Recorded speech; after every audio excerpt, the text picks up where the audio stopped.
Hello guys, আসসালামু আলাইকুম। তো দেখেন আমাদের ছাদে কি পরিমাণ পানি জমে। তো আজ কয়েকদিন যাবৎ বৃষ্টি, তো আমি পরিষ্কার করি না, প্রতিদিন ভালো লাগে না করতে। তো দেখেন আপনার ভাইয়া পানিগুলান পরিষ্কার করে দিচ্ছে। এই যে দেখেন, পরিষ্কার করছে। তো আমি আর আমার মেয়ে এক কালার ড্রেস পরেছি। তো মেয়েটা সাজুগুজু করে চোখ বন্ধ করে রাখছে, ওর বাবাকে দেখাবে। তো আমি বইলা দিছি যে দেখো ইয়ামনি কি সুন্দর করে সাজছে। এই জন্য আমার মেয়ে অনেক কান্না করতেছে, মানে ও ওর বাবারে সারপ্রাইজ দিব। আমি বললাম কি এই জন্য, মানে অনেক কিছু করতেছি ওর কান্না থামানোর জন্য, তারপরও থামতেছে না, তারপরও কান্দাছে ওর রাগ। আমি বললাম কেন, ও সব কিছু মানে ওর বাবাকে আর কি শেয়ার করে, বাবার সাথে সব কিছুই করে, বাবাকে ভীষণ ভালোবাসে, সব কিছু বাবার সাথে বেশি বায়না করে। এই যে দেখুন আপনাদের ভাইয়া পরিষ্কার করতে, মূলত আমার কষ্ট হবে এই জন্য উনি করতেছে, আমি করি না, কারণ প্রতিদিন ভালো লাগে না করতে, আর করেও কোনো লাভ নেই। একটু করুম আর একটু পরে বৃষ্টি আসে। তো এই যে দেখুন আমাদের উপরের ছাদ, ওইটাও আপনাদের ভাইয়া পরিষ্কার করছে। ওখানে অনেক পাতা পোতা ময়লা ঠেলা ছিল, সেগুলো পরিষ্কার করে এই যে এখন এটি পরিষ্কার করতেছে। তো তার মেয়ে রাগ করছে, এই জন্য বারবার আম্মা আম্মা করতেছে, কারণ তার কুট্টি আম্মা এটা। তো কুট্টি আম্মা রাগ করলে তার অনেক কষ্ট হয়।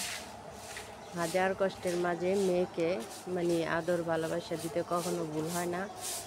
এই যে দেখুন, তো আপনারা দেখুন কীভাবে পরিষ্কার করতেছে। বৃষ্টি আসলে আমার একেবারে মানে নোংরা নোংরা লাগে। দেখুন কতটা মানে খুবই খারাপ লাগে, বৃষ্টি লাগে, সব জায়গায় পানি জমা, নোংরা এলোমেলো। আর বৃষ্টি না থাকলে অনেক সুন্দর লাগে সব কিছু। এই যে দেখেন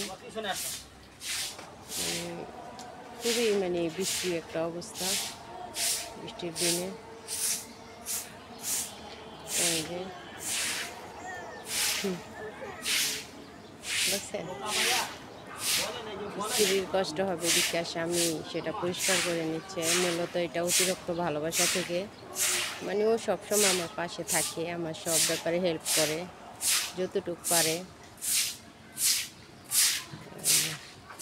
বুঝছেন,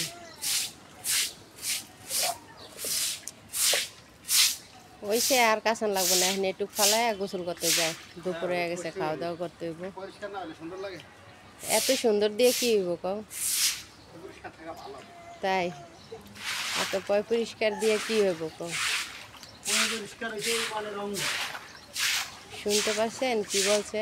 পরিষ্কার হলো ইমানের অঙ্গ। তো মানে উনি ইমানের অঙ্গ পরিষ্কার করছে।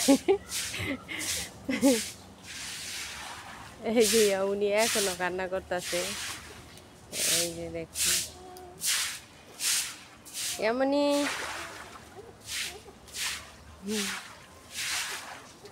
আসলে পরিষ্কার থাকলে সত্যি ইমানের অঙ্গ মানে ভালো লাগে, সব কিছুই ভালো লাগে। তো এইরকম আর প্রতিদিন বৃষ্টি আসে, এই জন্য আর আমি পরিষ্কার করি না, ভালো লাগে না। প্রতিদিন ভালো লাগে, প্রচুর পানি জমা থাকে, কারণ আমাদের ওই পাশে এক ইউনিট করা হয়েছে, আর এই পাশে খালি জায়গাটা এই জন্য ঢাল, এই জন্য পানি এইভাবে জমা থাকে। তো আমি প্রায় সময় করতাম, এখন আর করি না, ভালো লাগে না।